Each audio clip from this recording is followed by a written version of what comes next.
Hello everyone, GuiaKast here, covering the launch of project44 office here in Brazil, world leader in real-time supply chain visibility. I'm Tuco, I'm just receiving here Bart, CIO in project44. Very welcome, thank you for taking the time to talk to me. I do have some question for you. Bart is Bart Muynch.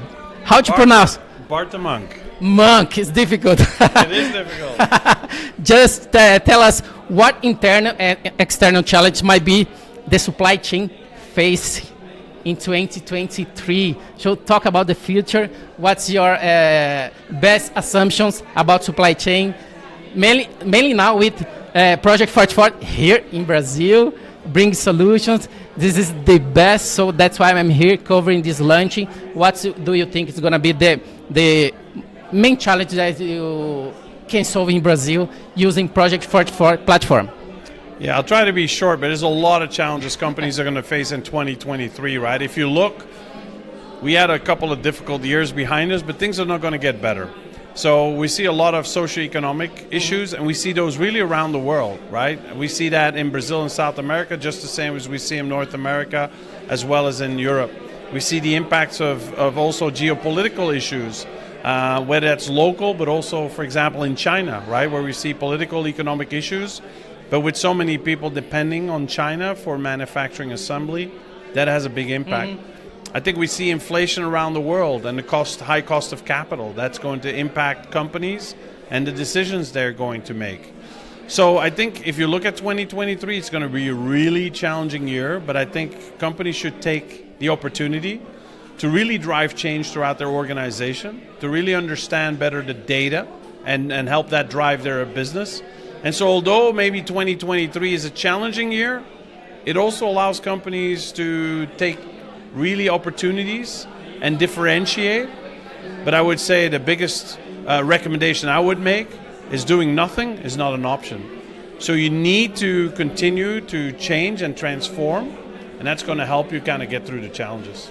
And how do you see supply chain in Brazil comparing to other countries? There are opportunities here because now you are facing some Ukraine issue, Ukraine conflicts. This event affects supply chain around the world, but how do we see Brazil in this case related with other countries?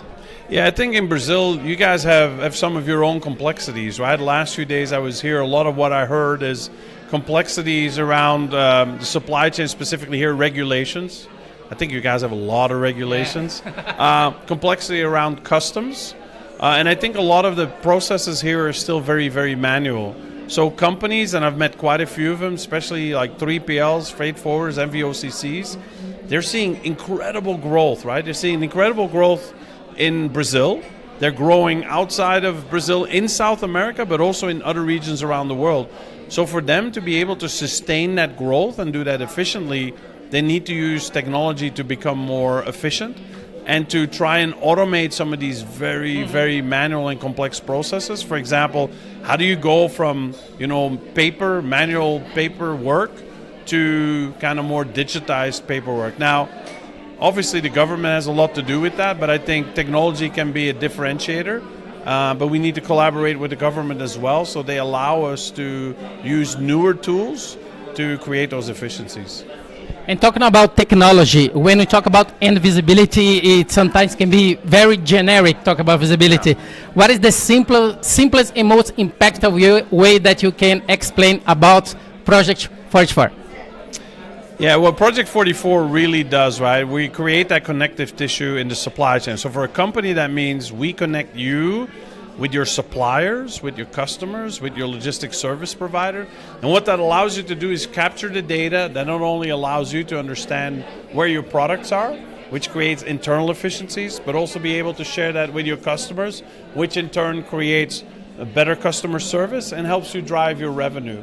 So what really at the basis is of what we do at project44 is providing data that might be out there, but that people really don't have at their hand, and make that available so they can help them make better decisions around their business that either help them drive revenue or help them reduce costs. Excellent. That's it, guys. This is Bart, CIO in project44. If you want to know more, project44.com. I'm Tuco, GuiaKast covering the launch of Project 44 offices in Brazil. Bye-bye. Obrigado.